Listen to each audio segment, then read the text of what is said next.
ಎಲ್ಲರಿಗೂ ಸಂಕ್ರಾಂತಿ ಹಬ್ಬದ ಹಾರ್ದಿಕ ಶುಭಾಶಯಗಳು. ಎಲ್ಲೂ ಬೆಲ್ಲ ತಿನ್ನೋಣ, ಒಳ್ಳೆಯವರಾಗಿರೋಣ.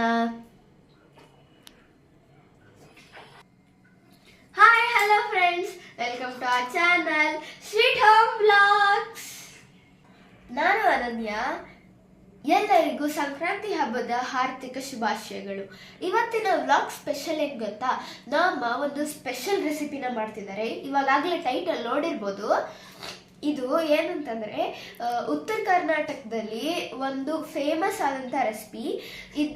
ಅದೇನಂತ ಗೊತ್ತಾಗಬೇಕಾಗಿತ್ತಂತಂದರೆ ಈ ವಿಡಿಯೋನ ಕಂಪ್ಲೀಟಾಗಿ ನೋಡಿ, ಎಲ್ಲ ಸ್ಕಿಪ್ ಮಾಡೋಕ್ಕೆ ಹೋಗ್ಬೇಡಿ, ಲೈಕ್ ಮಾಡಿ, ಶೇರ್ ಮಾಡಿ, ಇನ್ನು ಸಬ್ಸ್ಕ್ರೈಬ್ ಮಾಡಿಲ್ಲ ಅಂತಂದರೆ ಸಬ್ಸ್ಕ್ರೈಬ್ ಮಾಡಿ. ಸರಿ, ಹೋಗೋಣವಾ? ಎಲ್ಲರಿಗೂ ಸಂಕ್ರಾಂತಿ ಹಬ್ಬದ ಹಾರ್ದಿಕ ಶುಭಾಶಯಗಳು. ಎಲ್ಲರೂ ಸಂಭ್ರಮದಿಂದ ಸಂಕ್ರಾಂತಿ ಹಬ್ಬ ಆಚರಿಸ್ತಾ ಇದ್ದೀರಿ ಅಂತ ಅಂದ್ಕೊಂಡಿದ್ದೀನಿ. ಏನಿದು ಕಾಳುಗಳನ್ನ ಇಟ್ಕೊಂಡು ವಿಡಿಯೋ ಮಾಡ್ತಿದ್ದಾರೆ ಅಂತ ಅಂದ್ಕೊಂಡ್ರೆ ಆಗಲೇ ಇಂಟ್ರೊಡಕ್ಷನನ್ನು ನೋಡಿದ್ರಿ. ಇವತ್ತಿನ ಉತ್ತರ ಕರ್ನಾಟಕ ಸ್ಪೆಷಲ್ ರೆಸಿಪಿ ವಿಡಿಯೋ ಇದು. ಯಾವುದಪ್ಪ ಅಂದರೆ ಬಜ್ಜಿ ಅಂತ ಕರಿತೀವಿ. ಉತ್ತರ ಕರ್ನಾಟಕದ ಸ್ಪೆಷಲ್ ಕಾಳುಗಳಿಂದ ಮಾಡಿದಂತಹ ಒಂದು ರೆಸಿಪಿ. ಈ ಕಾಳುಗಳನ್ನು ನಾವು ಯಾವ ರೀತಿ ಬಳಸ್ತೀವಿ, ಈ ಬಜ್ಜಿಯನ್ನು ಹೇಗೆ ಮಾಡ್ತೀವಿ ಅನ್ನೋದನ್ನು ಈ ವಿಡಿಯೋದಲ್ಲಿ ಕಂಪ್ಲೀಟಾಗಿ ತೋರಿಸ್ತಾ ಹೋಗ್ತೀನಿ.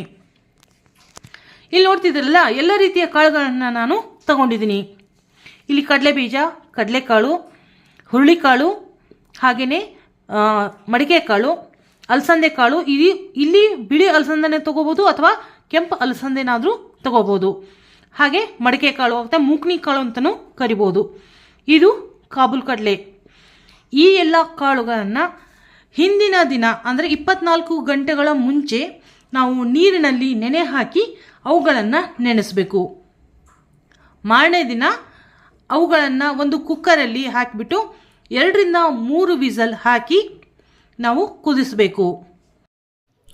ಒಂದಿಷ್ಟು ಸಣ್ಣಗೆ ಹೆಚ್ಚಿಕೊಂಡಿರೋ ಸೌತೆಕಾಯಿ ಹಾಗೂ ಕ್ಯಾರೆಟು, ಜೊತೆಗೊಂದಿಷ್ಟು ಕುಂಬಳಕಾಯಿ, ಇದ್ರ ಜೊತೆಗೆ ಒಂದಿಷ್ಟು ಸೊಪ್ಪನ್ನು ಕುದಿಸ್ಕೊಂಡ್ಬಿಟ್ರೆ ಎಲ್ಲ ಇಂಗ್ರೀಡಿಯೆಂಟ್ಸನ್ನು ಯೂಸ್ ಮಾಡ್ಕೋಬಹುದು. ಆಲ್ರೆಡಿ ಇಂಗ್ರೀಡಿಯೆಂಟ್ಸ್ ಏನೇನು ಬೇಕು ಅನ್ನೋದನ್ನು ನೋಡ್ಕೊಂಡ್ಬಿಟ್ಟಿದ್ದೀರಾ. ಇವಾಗ ಒಗ್ಗರಣೆಗೆ ಏನೇನೆಲ್ಲ ಬೇಕು, ಈರುಳ್ಳಿ, ಬೆಳ್ಳುಳ್ಳಿ ಮತ್ತು ಟೊಮೆಟೊ, ಕರಿಬೇವು, ಮೇನ್ ಇಂಗ್ರೀಡಿಯೆಂಟ್ ಎಲ್ಲ ಕಾಳುಗಳನ್ನು ಕುದಿಸಿ ರೆಡಿ ಮಾಡಿ ಇಟ್ಕೊಂಡಿದ್ದೀವಿ. ಬನ್ನಿ ಹಾಗಾದರೆ ಶುರು ಮಾಡೋಣ. ಫಸ್ಟು ಎಣ್ಣೆ ಹಾಕಿಬಿಟ್ಟು ಒಗ್ಗರಣೆನ ಶುರು ಮಾಡ್ಕೊಳ್ಳೋಣ. ಇಲ್ಲಿ ಸೈಡಲ್ಲಿ ಕುದಿಸಿದ್ದಿದೆಯಲ್ಲ ಕುಕ್ಕರು, ಇದರಲ್ಲಿ ಮೇನ್ ಏನಿದೆ ಅಂದರೆ ಎಲ್ಲ ರೀತಿಯ ಬೇಳೆಕಾಳುಗಳು, ಹಾಗೆಯೇ ಕುಂಬಳಕಾಯಿ ಕುದಿಸಿಟ್ಟಿದ್ದೀವಿ. ಎಲ್ಲ ಹೈಜೆನಿಕ್ ಪ್ರಾಡಕ್ಟು. ಸಾಸಿವೆ ಹಾಕ್ತಾಯಿದ್ದೀನಿ. ಸಾಸಿವೆ ಜೀರಿಗೆ ಮಾಮೂಲಿ ಒಗ್ಗರಣೆ ಥರ ಹಾಕೋದು.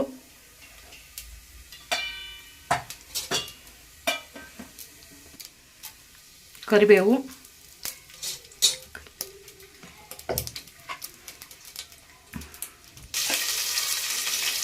ಬೆಳ್ಳುಳ್ಳಿ ಮತ್ತು ಈರುಳ್ಳಿ,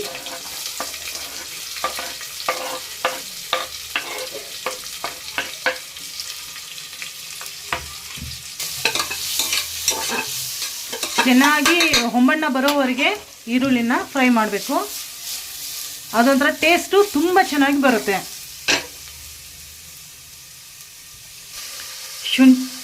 ಶುಂಠಿ ಬೆಳ್ಳುಳ್ಳಿ ಪೇಸ್ಟು ನೋಡಿ, ಇದೊಂಥರ ಟೇಸ್ಟು ಚೆನ್ನಾಗಿ ಕೊಡುತ್ತೆ.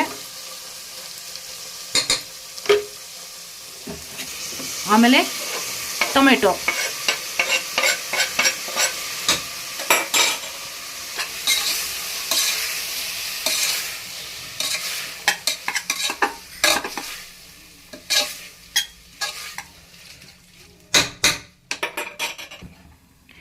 ಮೇಲ್ಗಡೆ ಒಂದು ಪ್ಲೇಟ್ ಮುಚ್ಚಿದ್ದೀನಿ. ಏನಕ್ಕೆ ಅಂದರೆ ಸ್ವಲ್ಪ ಅದು ಉಮ್ಗೊಯ್ಲಿ ಅಂತ, ನಮ್ಮ ಕಡೆ ಉಮ್ಗೊಯ್ಯೋದು ಅಂತ ಅಂತಾರೆ, ಒಂಚೂರು ಬೇಯಲಿ ಅಂತ. ಆಮೇಲೆ ಅದಕ್ಕೆ ಉಪ್ಪು, ಖಾರ, ಅದಕ್ಕೆ ಏನೇನು ಇಂಗ್ರೀಡಿಯೆಂಟ್ಸ್ ಬೇಕೋ ಟೇಸ್ಟಿಗೆ ಆ ಎಲ್ಲ ಪೌಡ್ರ್ಗಳನ್ನು ಹಾಕ್ತಾ ಹೋಗಬೇಕು. ಈಗ ಉದ್ದಿಗೆ ಹೆಚ್ಚಿರುವಂತಹ ಮೆಣಸಿನ್ಕಾಯಿನ ಹಾಕಿ ತಿರುತ್ತಾ ಇದ್ದೀವಿ.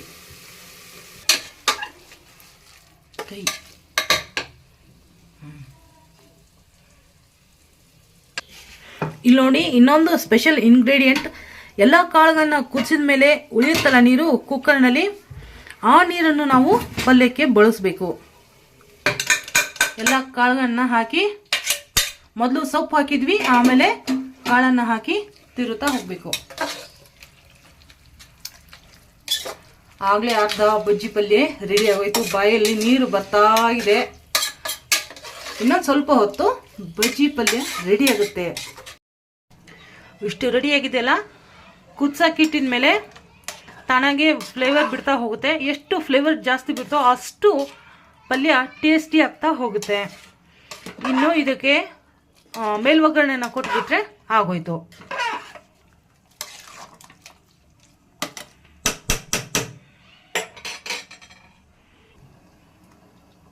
ಜೀರಿಗೆ ಪೌಡರ್, ಧನಿಯಾ, ಕಸೂರಿ ಮೇಥಿ, ಇದೊಂಥರ ಘಮ್ ಅನ್ನುವಂತಹ ಸ್ಪೆಷಲ್ ಸ್ಮೆಲ್ ಬರ್ತಾ ಇರುತ್ತೆ ಕಸೂರಿ ಮೇಥಿದು. ಕಡಲೆ ಸೊಪ್ಪು,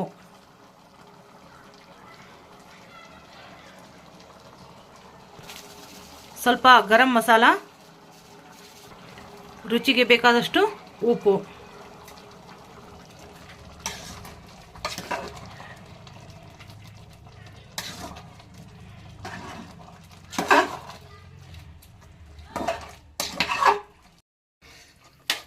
ಈ ರೀತಿ ಎಲ್ಲ ಕಾಳುಗಳನ್ನು ಕೂಡಿಸಿ ಪಲ್ಯ ಮಾಡಿದರೆ ಮಕ್ಕಳು ಇಷ್ಟಪಟ್ಟು ತಿಂತಾರೆ.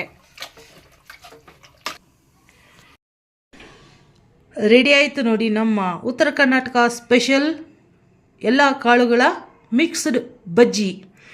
ಇದ್ರ ಜೊತೆ ಬೆಸ್ಟ್ ಕಾಂಬಿನೇಷನ್ ಅಂದರೆ ಖಡಕ್ ಜೋಳದ ರೊಟ್ಟಿ ಅಥವಾ ಖಡಕ್ ಸಜ್ಜಿ ರೊಟ್ಟಿ. ಈ ರೀತಿ ಖಡಕ್ ಆಗಿರೋ ಜೋಳದ ರೊಟ್ಟಿನಾದರೂ ಆಗ್ಬೋದು, ಸಜ್ಜಿ ರೊಟ್ಟಿ ಜೊತೆನಾದರೂ ಕಾಂಬಿನೇಷನ್ ಮಾಡಿಕೊಂಡು ತಿನ್ನಬಹುದು. ಇದನ್ನು ತಿಂತಾ ಇದ್ದರೆ ಆಹಾ, ಸ್ವರ್ಗಕ್ಕೆ ಮೂರೆಗೇನು ಅಂತಲೇ ಹೇಳಬಹುದು. ಈ ರೆಸಿಪಿ ನಿಮಗೆ ಇಷ್ಟ ಆದರೆ ಲೈಕ್ ಮಾಡಿ, ಶೇರ್ ಮಾಡಿ, ಸಬ್ಸ್ಕ್ರೈಬ್ ಮಾಡೋದನ್ನು ಮಾತ್ರ ಮರಿಬೇಡಿ.